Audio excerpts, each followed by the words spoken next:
વિદ્યાર્થી મિત્રો, merchant engineering college electrical ડિપાર્ટમેન્ટમાં આપનું સ્વાગત છે. આજે આપણે વાત કરવાની છે મેઝરમેન્ટ સબ્જેક્ટ વિશે, electronic measurement and measuring instrument. અને મેઝરિંગ ઇન્સ્ટ્રુમેન્ટની અંદર આજે આપણે વાત કરવાના છીએ ડિજિટલ સ્ટોરેજ ઓસિલોસ્કોપ, કે જેને DSO કહેવામાં આવે છે.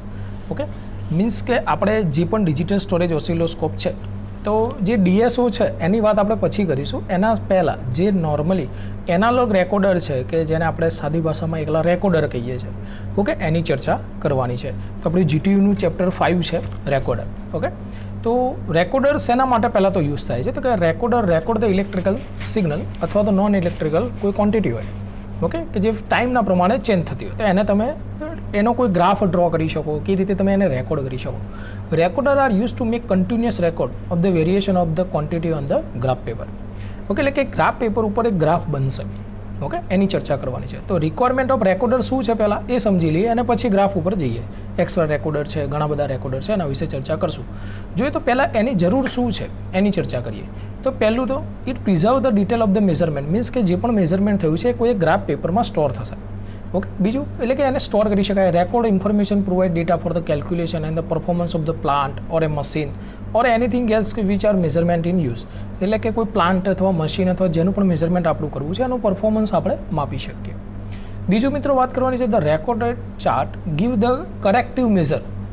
એનું આપણે એનાલિસિસ કરીને કરેક્ટિવ મેઝરમેન્ટ પણ લઈ શકીએ કે ભાઈ કયા શિફ્ટ પ્રમાણે કેટલું મેઝરમેન્ટ હતું, અથવા શિફ્ટ પ્રમાણે તમે એનું જે પણ ઓપરેટર દ્વારા એ મેઝર કરવામાં આવ્યું છે એનું એનાલિસિસ તમે કરી શકો છો. ઓકે, બીજું તો કે chart are also use to provide the answer to the quantity to the question which may come up at the later data which regard to the quality of the product. એટલે કે આપણે જે પણ આપણો chart બનશે કે જે record કરશે કે ભાઈ આ રીતની ક્વોન્ટિટીઝ છે, એ પ્રમાણે આપણે ક્વોલિટી મેઝર કરી શકીશું કોઈ બી પ્રોડક્ટ્સની. ઓકે, બીજું recorded chart provide the Glance and overall picture of the performance of the unit. હવે એટ અ ગ્લાન્સ એટલે કે એક નજર રાખી શકાય આપણે ઓવરઓલ પરફોર્મન્સ ઉપર. કોઈ પણ યુનિટ્સનો ચાર્ટ બનતો હોય કે ભાઈ આ રીતનું એનું પરફોર્મન્સ છે, આ રીતનો ગ્રાફ ડેવલપ થાય છે. તમે જોતા હશો કોઈ બી વખતે કોઈ એક સારી વસ્તુ તમે જોતા હશો તો આપણને કીધું હશે ભાઈ શરૂઆતમાં 2019-20માં આટલું હતું, 2020-30માં આટલું છે. આ રીતના ચાર્ટ હોઈ શકે, બીજા આ રીતના પણ ચાર્ટ હોઈ શકે. આપણે ધારો કે અત્યારે IPL ચાલી રહી છે તો એના રિગાર્ડિંગ વાત કરીએ તો જોયું હશે કે ભાઈ કોઈ એક ટીમે આટલા રન કર્યા છે, ઓકે, તો તરત જ એની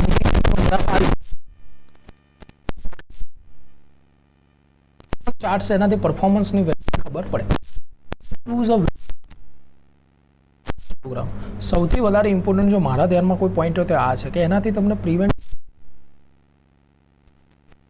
થઈ રહ્યો છે. હવે આપણે એનું મેન્ટેનન્સ કરવું પડશે. Certain equipment has to be operated under certain condition. ધારો કે ઘણી વખતે અમુક ઇક્વિપમેન્ટ અમુક કન્ડિશનની અંદર ચાલતા હોય છે.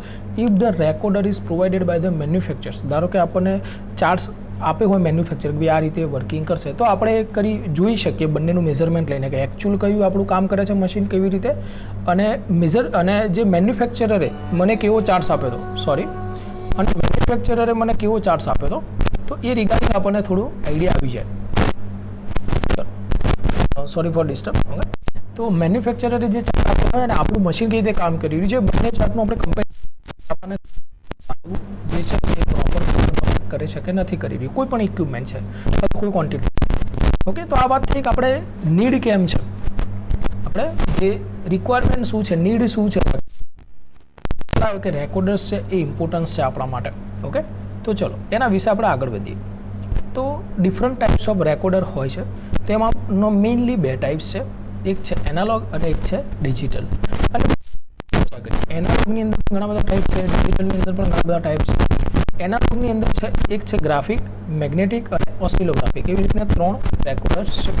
એમાં જે ગ્રાફિક રેકોર્ડર્સ છે એની અંદર એમાં 3 છે, સ્ટ્રીપ ચાર્ટ, ગેલ્વેનોમેટ્રિક અને એક્સવાય રેકોર્ડ, કે જે આપણો મેઇનલી હાલ સ્ટડીનો ભાગ છે.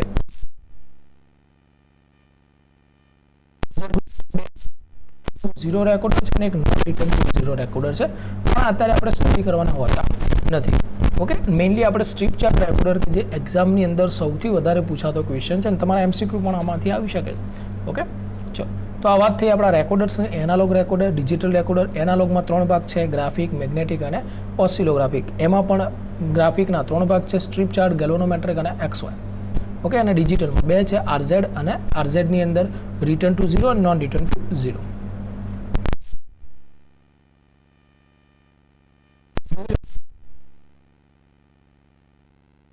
એ થોડી ખરાબ હતી. ઓકે, તમારા જોડે બુક હશે જ, નો વરી. ચલો, રેકોર્ડરમાં આપણે પહેલું ભાગ કરી રહ્યા છે ગ્રાફિકની અંદર, સ્ટ્રીપ ચાર્ટની અંદર.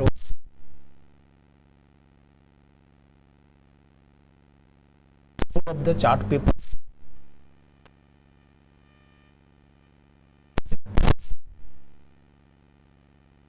કન્ટિન્યુઅસ સ્પીડ, જે પણ એની સ્પીડ કોન્સ્ટન્ટ સ્પીડ ઉપર એ રેકોર્ડ થઈ જાય. ઓકે, એક પેન હોય, એ પેન છે એ ચાર્ટ પેપર ઉપર આ રીતે ફરતી હોય. Okay, record variation in one or more variable, એટલે કે એક કરતાં વધારે વેરિયેબલ જો વિથ રિસ્પેક્ટ ટુ ટાઈપમાં ચેન્જ થતા હોય તો તમે એને record. The basic element of the strip chart recorder consist of a pen અથવા સ્ટાઇલસ. જો અહીંયા બે વર્ડ વપરાય છે, સ્ટાઇલસ બી વપરાય છે, પેન બી વપરાય છે. નોર્મલી સાદી પેન પણ યુઝ થાય છે, પણ એના કરતાં પણ વધારે તમે એમાં સ્ટાઇલસ જુદા જુદા આવે છે જે તમે યુઝ કરી શકો. મેગ્નેટિક ઇંક હોય કે એવું કંઈ બી ઘણું બધું છે. ઓકે, આપણે સ્ટાઇલસ વર્ડ આવે એટલે યુઝ આપણે પેન મગજમાં વિચારવાનું બેઝિક થિંગમાં સમજતી વખતે. ઓકે, કે મૂવેબલ પેપર ઉપર એ પેન ફરતી હોય છે. બીજું તો વાત કરીએ કે this paper is driven by the paper drive. એક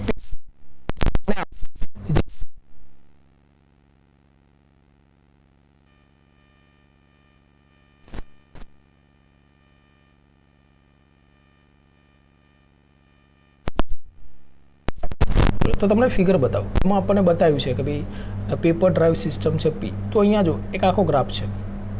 ઓકે, એ આપણને એમને સમજાવવાનો ટ્રાય કર્યો છે, હું તમને બતાવું છું.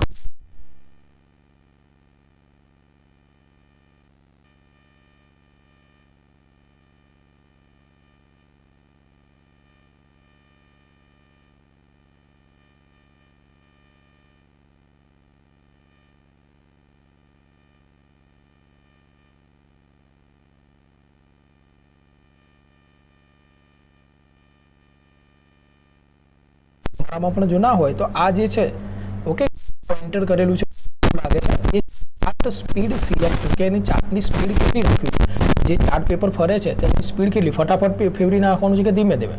ઓકે, ચલો, એના પછી આ જે પેન છે તો પેનનો કંટ્રોલ છે, control the circuit optional.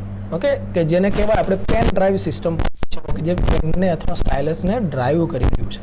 Okay, અને અહીંયા જે આપણે પેન ડ્રાઈવ જે પેન છે એને આપણે એક પોઈન્ટ આપીશું કે એક કનેક્શન આપીશું કે જ્યાં આગળ મારે ઇન્ફોર્મેશન રેકોર્ડ કરવી છે. ઓકે, કે જે રેકોર્ડ કરવી છે. ખ્યાલ આવી ગયો મિત્રો? ઓકે, તમે જોઈ શકતા છો આ સ્ટ્રીપ ચાર્ટ રેકોર્ડરની ફિગર છે. ઓકે, ચલો હવે એમાં થોડું આગળ વધીએ. સ્પીડ છે 0 થી 100 mm પર સેકન્ડની, એ તમે કોઈ પણ રાખી શકો છો. 1 to 100 mm પર સેકન્ડ. ઓકે, એટલું ખસશે paper. A pen stylus is used for making on the marking on this movable graph. એટલે કે જે પેન છે એ રીતે માર્ક ગ્રાફ દોરશે. તો સ્ટાઇલસ મૂવ હોરિઝોન્ટલી, જો વર્ટિકલી મૂવ કરશે તો એ પેન છે પેપરથી થોડી થઈ જશે, કશું કરી નહીં શકે, તો આપણે હોરિઝોન્ટલી જ મૂવ કરાવવી પડશે આવી રીતે. એટલે એમાં નથી લખ્યું એ લોકોએ. Pen driving system D moves the pen in a nearly exact replica. હવે જો અહીંયા આપણે પેન ડ્રાઈવ સિસ્ટમ સમજીએ. પેન ડ્રાઈવ એટલે આપણી કોમ્પ્યુટરવાળી પેન ડ્રાઈવ ના સમજતા હો, પેનને જે ડ્રાઈવ કરે છે એ સિસ્ટમ પેન ડ્રાઈવ. ઓકે, તો પેન એક્ઝેક્ટ રેપ્લિકા એટલે કેવું છે કે એમ જ્યાં ને ત્યાં આમ દોરાશે નહીં. એ કેવું છે, એક ફિગર ડેવલપ થતી હશે જે આપણને ખબર હશે કે આટલાની અંદર જ મારી પેન મૂવમેન્ટ કરશે, જે આપણને એક એક્ઝેક્ટ જે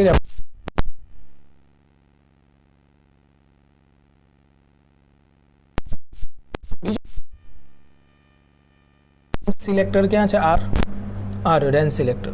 ઓકે, આની વાત હવે આપણે કરીએ કે રેન્જ, તો જે રેન્જ યુઝ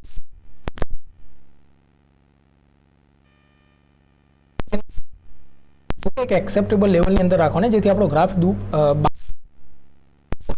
અથવા એવું ના થાય કે કોઈ વસ્તુ રેકોર્ડ કરવાની રહી છે.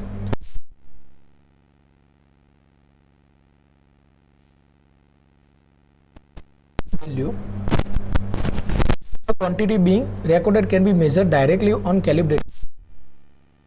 કે એક કેલિબ્રેટેડ સ્કેલ પણ દોરેલો છે, ત્યાં આગળ પણ આપણે આ જો ઇન્ડિકેટેડ સ્કેલ આપેલો છે. ઓકે, એની વાત છે. તો હશે સ્ટાઇલસ ઉપર એક પોઇન્ટર ઇન્સ્ટન્ટેનિયસ વેલ્યુ, કોઈ તરત જ કોઈ વેલ્યુ ચેન્જ થઈ રહી છે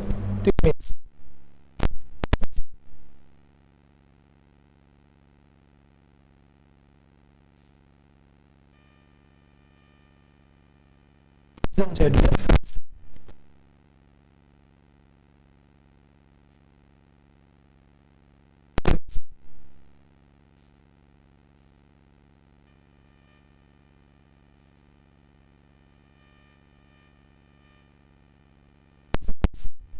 સ્ટાઇલસ હોય,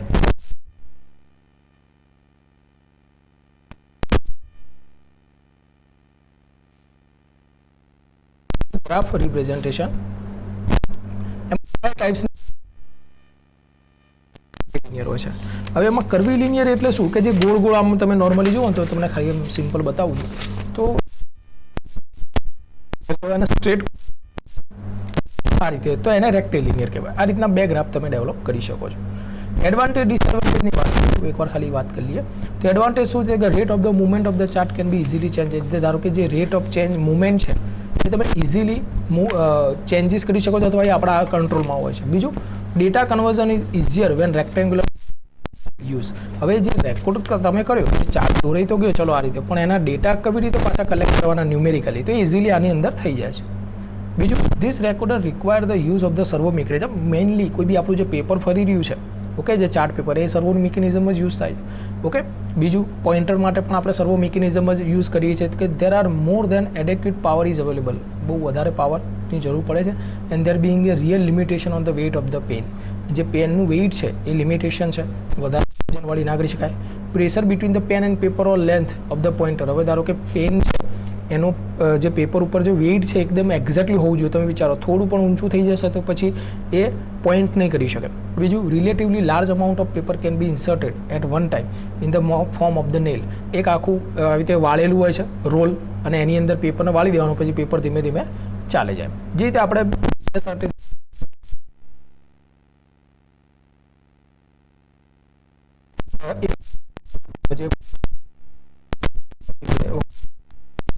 many more separate variable can be recorded on the strip chart. તમે ઘણા બધા એક કરતાં વધારે વેરિયેબલ પણ આની અંદર રેકોર્ડ કરી શકો છો. ડિસએડવાન્ટેજ શું છે? તો ડિસએડવાન્ટેજમાં વાત કરીએ તો કે the mechanism is considerably more complicated than it is required to drive a circular chart. આ મિકેનિઝમ છે એ જેવું આપણને જોવામાં આવે એના કરતાં મોર કોમ્પ્લિકેટેડ છે, એટલે કે કોમ્પ્લેક્સ વધારે છે. ઓકે, કે જે સર્ક્યુલર ચાર્ટ વખતે જ્યારે આપણે એનું મિકેનિઝમ લઈએ તો થોડું વધારે કોમ્પ્લિકેટેડ થઈ જાય છે. બીજું, observing behaviour several hour or day back is not easy to picking out one circular chart. એટલે કે ઘણા બધા દિવસનો જો ડેટા ભેગો થયો હોય સર્ક્યુલર ચાર્ટમાં તો પછી એને ન્યુમેરિકલ વેલ્યુમાં લેવા માટે અથવા એને સમજવા માટે એ ઘણા બધો સમય લાગશે અથવા તો ઇઝી નથી. ઓકે, અને બહુ વધારે એવો સમય પીરિયડ ઓફ ધ ટાઈમ એને જોવશે એ કવર કરવા માટે. ઓકે, ચલો તો આજે આપણે આજના લેક્ચરમાં અહીંયા સુધી રાખીએ. ઓકે, તો જે સ્ટ્રીપ ચાર્ટ રેકોર્ડર છે એની વાત કરી, રેકોર્ડરની નેસેસરી શું છે, ટાઈપ્સ ઓફ રેકોર્ડર શું છે, બધે વિશે આપણે ચર્ચા કરી. તમે એકવાર જોઈ લો.